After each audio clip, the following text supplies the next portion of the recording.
Hey everyone, welcome back to Classic Korea, where we break down the latest in Korea. Today I want to talk about something deeply troubling that's been making headlines recently, the tragic death of MBC Weathercaster Yoanna. It's a story that has not only shocked many people, but also sparked important conversations about workplace culture in South Korea. Now, who was Yoanna? She was a talented weather forecaster who joined MBC, which is a major broadcast in Korea, as a freelancer in May 2021.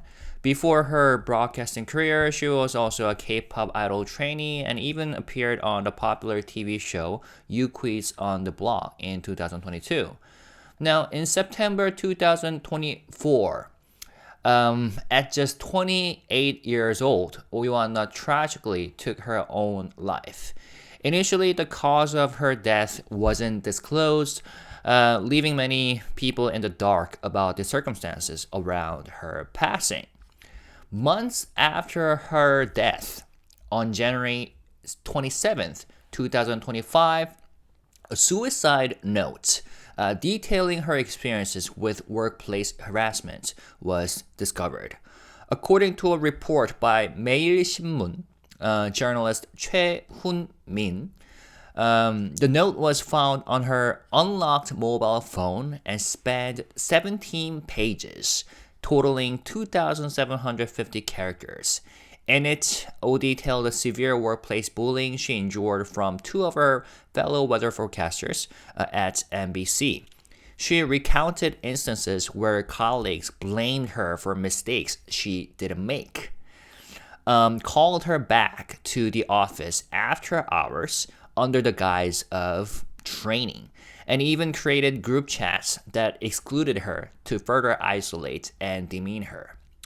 One particularly heartbreaking revelation was that after she was invited to appear on You Quiz on the Block, some colleagues mocked her, questioning her worthiness and capabilities. They even went as far as to create a separate group chat without her and another colleague to ostracize them further. According to this article, before her death, O had informed four MBC officials about the harassment she was experiencing. However, MBC stated that they were unaware of any workplace bullying related to her death and did not conduct any investigations or take action at the time. In response to the growing controversy, MBC released a statement on January 28th. And here I'll do a natural translation of the statement. Discussing matters related to the disease is a very sensitive issue, and MBC must approach this with utmost caution. However, what can be clearly confirmed is that while the disease was working as a freelancer, she never informed the relevant departments such as the HR counseling office in the management support division or the clean center in the audit bureau or any of the supervisors she worked with about her grievances. If she had officially reported her grievances, including workplace harassment, to the company at the time, or even unofficially informed responsible managers about her suffering in any way, the company would have naturally conducted an appropriate investigation. MBC handles workplace harassment very strictly and promptly investigates any reports or counseling requests from freelancers and cast members. If, as some articles suggest, the deceased informed four MBC officials about her suffering before her death, we ask that you let us know who those individuals are. We request that unverified information and speculative suspicions be refrained from being spread as they are directly related to the honor of the deceased and could create another dimension of victims.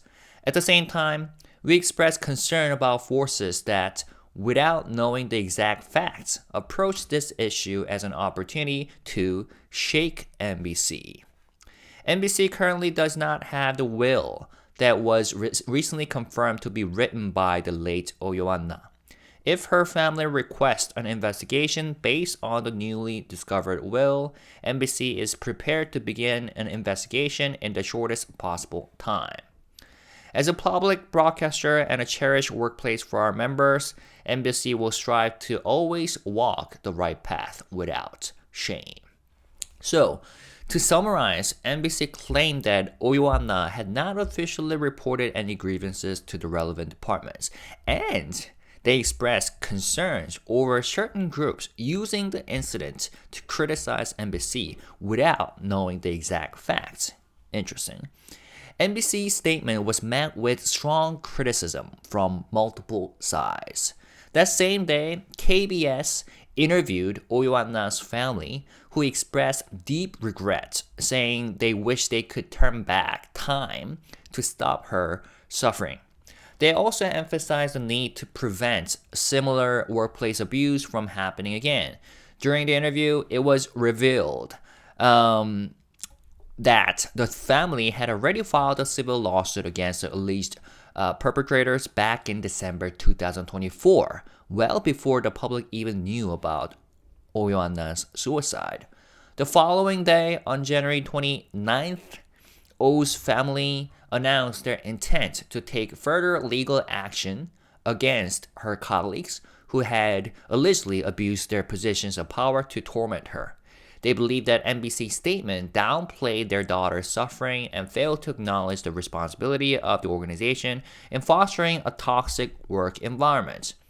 On January 30th, her family publicly expressed disappointment with MBC's handling of the situation. They firmly stated they would not request any further clarification from MBC and instead expected the company to conduct its own investigation and issue a sincere apology. As public criticism of MBC grew, more outlets began reporting on the issue, uncovering additional troubling details. On January 30th, YTN obtained exclusive portions of Yoanna's handwritten diary from July 16, 2024, 2 months before her death. In her entries, she described her frustration over a specific individual's excessively violent tone and expressed deep anger over unfair treatment. This provided further evidence that she had been suffering from workplace mistreatment long before her suicide. That same day, SBS reported that Yoanna's family had filed an additional lawsuit against the alleged perpetrators, seeking damages for their role in the harassment. Meanwhile, the Ministry of Employment and Labor issued an official directive urging MBC to conduct a self-investigation into workplace harassment claims within the company. Then, on February 1st, Sports Joseon reported an unsettling discovery. Just 2 weeks before her death, Yoanna had appeared on a weather forecast with her wrist wrapped in tape. This suggested a possible history of self-harm, raising even more concerns about the psychological distress she had been experiencing. On February 2nd, Channel A reported that Yoanna's family had in their possession audio recordings in which she confided her experiences to 4 MBC officials. The family is still deciding whether to publicly release these recordings, as they want to see how MBC handles the investigation first. With public pressure mounting, authorities took action. On February 3rd, Seoul Mapo Police Station launched a preliminary investigation into allegations of workplace harassment at MBC. This was prompted by a formal petition submitted through the national petition system, in which citizens called for an independent inquiry into Yoanna's death. Later that day, in a clear shift from its initial stance, MBC announced that a fact-finding committee had been formally established. The committee, led by external experts, would hold its first meeting on February 5th and conduct an independent investigation into the allegations surrounding Yoanna's death. Yoanna's family has filed a civil lawsuit against the individuals they believe were responsible for the bullying, as said before.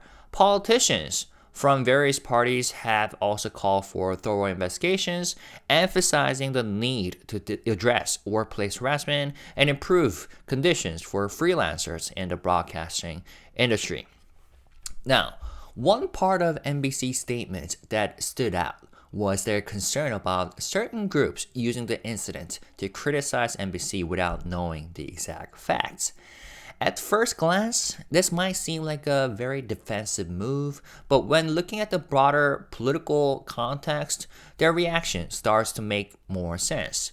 MBC has been one of the most vocal media outlets in criticizing President Yoon, particularly since the martial law declaration.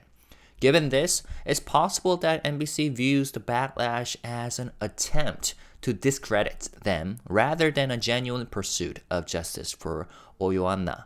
And there's some evidence to support this perspective because the most vocal critics of MBC in this case have been conservative politicians, particularly members of People Power Party, PPP or 국민의힘, as well as conservative media outlets like KBS and 조선일보, both known to be more favorable toward the current administration.